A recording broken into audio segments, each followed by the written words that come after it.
Assalamualaikum everyone. This is D3 8th edition chapter number 4 exercise 4C हम इसकी कर रहे हैं। कहते हैं simplify each of the following without using a calculator.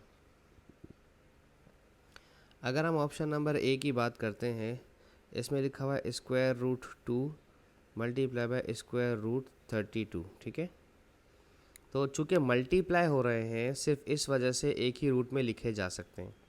ठीक है, और अगर आप 32 के प्राइम फैक्टर निकालें तो 2 5 टाइम्स आता है। ठीक है, ठीक है, तो मैं आपको एक और चीज़ समझाता हूँ।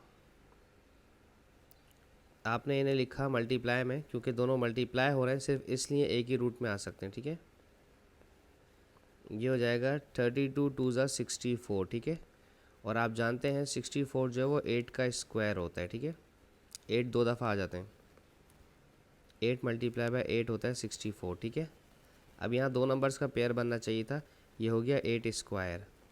ठीक है, एक जैसे नंबर है, स्क्वायर रूट और स्क्वायर कैंसिल हो जाता तो आपका आंसर, पहले का आंसर, फर्स्ट का आंसर आपका 8 आ गया। ठीक है, अगर आप बी की बात करें तो 343 डिवाइडेड बाय रूट 7। मल्टीप्लाई या डिवाइड हो तो उन्हें एक ही रूट में लिखने की इजाज़त होती है। ठीक है, आप 343 को 7 से डिवाइड करवाएं तो 7 4 ज़ा 28, 7 9 ज़ा 63, तो 49 आ जाएगा। ठीक है, यह आ जाएगा 49, और 49 जो होता है वो 7 का रूट होता है। कैसे भला कि 49 में 7 होते हैं 2 टाइम्स, जब पेयर बन गया तो बाहर आ जाएगा, एक पेयर बाहर आ जाता है कि 7 का स्क्वायर और रूट कैंसिल हो जाएगा तो सिर्फ आपके पास 7 आ जाएगा। ठीक है, अगर आप ऑप्शन नंबर सी को देखते हैं तो उसमें लिखा है 63 रूट 63। अब ये हो सकता है हमसे ना सॉल्व हो, हम चेक करते हैं। ये 3 के टेबल में आता है, 3 2 ज़ा 6, 3 1 ज़ा 3, 3 7 ज़ा 21 और 7 1 ज़ा 7। ठीक है, अब यहाँ पर 3 2 टाइम्स हैं और 7 1 टाइम्स हैं, तो 3 पर स्क्वायर है, स्क्वायर और 7 पर नहीं है। ठीक है, तो जिस पर स्क्वायर है सिर्फ वो बाहर आएगा, और जिस पर स्क्वायर नहीं है वो रूट के अंदर ही रह जाएगा। ठीक है, स्क्वायर रूट में स्क्वायर वाली वैल्यूज़ बाहर आ जाती हैं। ठीक है, अब अगर ऑप्शन डी देखते हैं हम,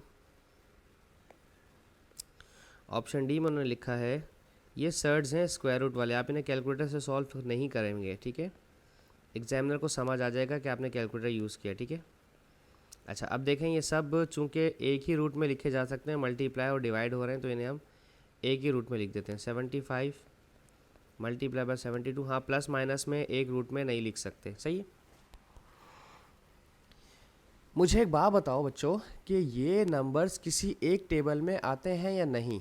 मेरे ख्याल से आते हैं। 12 2 ज़ा 24 और 12 6 ज़ा 72 होता है। ठीक है, ये मुझे याद है ऐसा, और 2 1 ज़ा 2 और 2 3 ज़ा 6। ठीक है, अब अगर 75 के प्राइम फैक्टर निकालना चाहो आप लोग तो वो बनते हैं 5 1 ज़ा 5 और 5 5 ज़ा 25 और 5 3 ज़ा 15 और 3 1 ज़ा 3। ठीक है, यानी कि सिर्फ 75 बचा, तो 75 में 5 दो दफ़ा होते हैं और 3 एक दफ़ा होता है, और ऑलरेडी एक 3 ऊपर मौजूद है हमारे पास, ये वाला।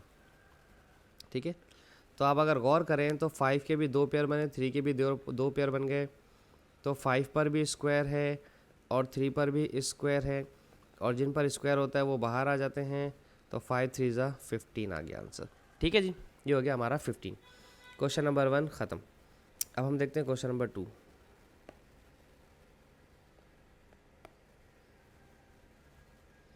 क्वेश्चन नंबर 2 में देखें प्लस है हमारे पास। ठीक है, अगर प्लस है हमारे पास तो प्लस वाले को करने की कंडीशन थोड़ी सी डिफरेंट है। मल्टीप्लाई में तो आपको एक रूट में लिखने की इजाज़त होती है, लेकिन प्लस वाले में आपको एक रूट में लिखने की इजाज़त नहीं होती। जैसे कि मैं समझाने की कोशिश जो कर रहा हूँ, बात वो ये है कि रूट है 112 प्लस रूट 28। ठीक है, इन्हें एक रूट में नहीं लिख सकता। ठीक है, इस तरह से नहीं लिखा जा सकता, 112 प्लस 28 इस तरह से नहीं लिख सकते। ठीक है, तो 112 के प्राइम फैक्टर निकालें पहले। 2 5 ज़ा 10, 2 6 ज़ा 12, 2 2 ज़ा 4, 2 8 ज़ा 16, 2 1 ज़ा 2, 2 4 ज़ा 8, 2 7 ज़ा 14, 7 1 ज़ा 7। ठीक है, ये पेयर बना, ये पेयर बना, यानी कि 112 में 2 पेयर स्क्वायर है और एक और 2 पर स्क्वायर है और एक 7 बचा। ठीक है, इसी तरह से 28 के फैक्टर बनाए हम, तो 2 7 ज़ा 14 और 7 1 ज़ा 7, तो सॉरी प्लस 28 में भी 2 पर स्क्वायर, दो 2 हैं तो इनके ऊपर स्क्वायर लगा दिए और 7। अगर आपको मेरी पिछली बात याद हो तो मैंने आपसे कहा था जिन पर स्क्वायर होते हैं वो बाहर आ जाते हैं और जिन पर स्क्वायर नहीं होता वो अंदर अकेले पड़े रहते हैं। इधर भी 2 बाहर आ जाएगा और 7 अंदर आएगा। अब ये हो गया 2 2 ज़ा 4, मल्टीप्लाई कर दिया नंबर को, ठीक है। और ये हो गया 2√7। देखें जब टर्म्स होती हैं तो वहाँ पर आप कॉमन लेते हैं, ठीक है।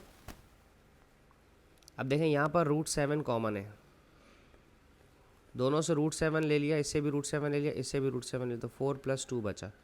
तो 4 + 2 प्लस हो गया कितना हो जाएगा 6, तो ये हो जाएगा 6√7, ठीक है। इस तरह से करना होता है इसको, इनको कॉमन लेके सॉल्व करते हैं। कुछ बच्चे क्या करते हैं, कुछ बच्चे करते हैं 4 + 7, 4√7, 2√7 को क्या कर देते हैं, 4 को 2 से प्लस करके 4 + 2 6 कर देते हैं और √7 को √7 से प्लस करके √14 कर देते हैं। ये तरीका गलत हो जाएगा, ठीक है। ये इसीलिए मैंने जान के बिल्कुल जो है ना बिल्कुल डीप में डिटेल में समझाया ये पार्ट आपको। अब पार्ट बी देखते हैं इसका, ठीक है। पार्ट बी की वैल्यू है √180 और -√125, ठीक है। तो 180 के अगर आप प्राइम फैक्टर बनाओ तो ये बनेगा 290 ज़ार, 245 ज़ार और 315 ज़ार और 3 5 ज़ार 15 और 5 1 5, ठीक है। तो 180 में आपके पास 2 पर भी स्क्वायर है, 3 पर भी स्क्वायर है और 5 पर कुछ नहीं है। और 125 अगर आप 125 का प्राइम फैक्टर बनाते हैं तो ये 5 3 टाइम्स आते हैं आपके पास, यानी कि एक 5 पर स्क्वायर मिलेगा और एक 5 पर स्क्वायर नहीं मिलेगा। जिस जिस पर स्क्वायर मिला है उसे बाहर निकाल दें और बाकी सबको अंदर रहने दें। 2 3 ज़ा 6√5 -5√5। फिर देखें दोनों के पास √5 कॉमन है, दोनों से √5 अगर कॉमन ले लिया जाएगा तो 6 - 5 और √5 बचेगा, ठीक है। अब कॉमन बाद में लिख रहा हूँ, कभी कभार कॉमन ब्रैकेट के पहले लिखते हैं हमेशा, इधर हम बाद में लिख रहे हैं, ठीक है। 6 - 5 1 1√5, ठीक है। ये हो गया हमारा ऑप्शन नंबर बी। अब हम देखते हैं इसका ऑप्शन नंबर सी, ठीक है। आप देख रहे होंगे शायद थोड़ी थोड़ी स्पीड एकदम तेज़ हो रही है क्योंकि मैं डिटेल में समझाने के बाद फिर मैं अब आपको क्वेश्चन कंप्लीट करवा रहा हूँ कि कौन से क्वेश्चन में क्या टेक्निक होगी। अब अगर आप 48 को देखें तो 48 में 224, 212, 26 और 23 और 3 1 ज़ा, ये पेयर बना और ये पेयर बना। दैट मीन्स कि आपके पास एक 2 का स्क्वायर है और एक और 2 है उस पर भी स्क्वायर है और 3 पर कुछ नहीं है। अगर आप 12 को देखेंगे तो 12 में होता है 2 2 ज़ा 4, तो 2 का स्क्वायर और 3 मिलेगा। और 27 के प्राइम फैक्टर बनाएंगे तो इसमें 3 पर स्क्वायर और 3 अलग मिलेगा, ठीक है। तो जो स्क्वायर्स वाली टर्म्स हैं उन्हें बाहर निकाल दें।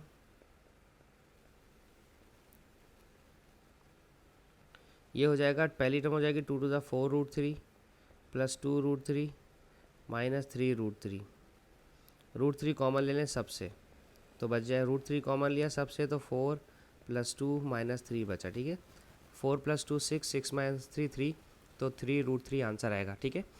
टर्म्स एडिशन सब्ट्रैक्शन के अंदर रूट्स की वैल्यू सॉल्व नहीं होती, बाहर वाली वैल्यू सॉल्व होती हैं, ठीक है। ये कौन सा पार्ट था, सी पार्ट था। अब हम करेंगे इसका डी पार्ट। -√11 -√99 प्लस √44। तो -√11 तो ऐसे ही रहेगा, इसमें 9 11 ज़ा 99 होता है तो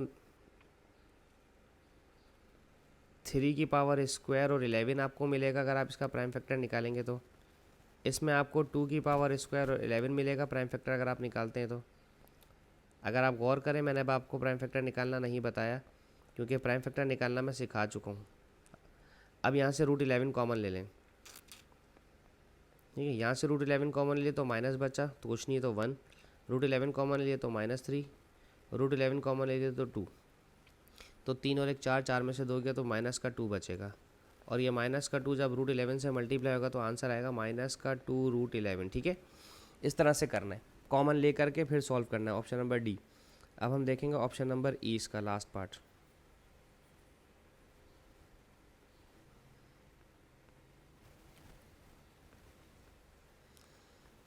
√245, ये मुझे प्राइम फैक्टर निकाल के करवाने पड़ेंगे।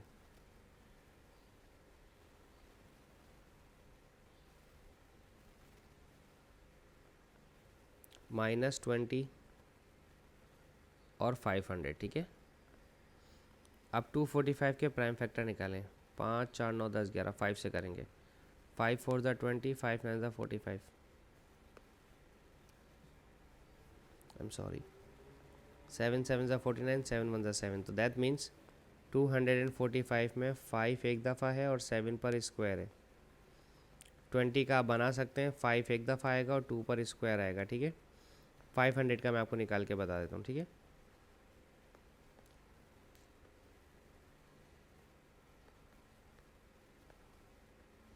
250 ज़ार 2 125 ज़ार और 5 2 ज़ा 10, 5 5 ज़ा 25, 5 5 ज़ा 25 और 5 1 ज़ा 5, ठीक है। तो 500 में 2 का स्क्वायर मिल गया, 5 का स्क्वायर मिल गया और एक 5 अकेला रह गया, ठीक है। तो जो स्क्वायर्स मिल गए वो बाहर आ जाएंगे। 7 बाहर आ गया, √5, 2 बाहर आ गया, √5, डिनोमिनेटर में से 2 बाहर आ गया, 5 बाहर आ गया और √5, ठीक है। तो ऊपर अभी सॉल्व मत कीजिए, नीचे बन गया 2 5 ज़ा 10 √5, ठीक है। अच्छा जी, अब अगर आप गौर करें जनाब, तो ऊपर आपको √5 कॉमन लेना चाहिए, ठीक है। आपने √5 कॉमन ले लिया, 7 के पास से और 2 के पास से, तो कुछ नहीं बचा, ठीक है। और नीचे तो कुछ कॉमन बन ही नहीं सकता, तो 7 - 2 बच जाएगा 5 √5 और अपॉन में है 10 √5, ठीक है। तो मेरे हिसाब से √5 से कैंसिल हो जाना चाहिए और 5 1 ज़ा 5, 5 2 ज़ा 10, तो आंसर आपका 1/2 लाजमी आना चाहिए, ठीक है जी। तो इसके साथ ही मेरा ये सवाल ख़त्म होता है। होप्स आपको समझाने में कामयाब रहूँगा। Thank you so much for watching my channel. अल्लाह हाफिज़।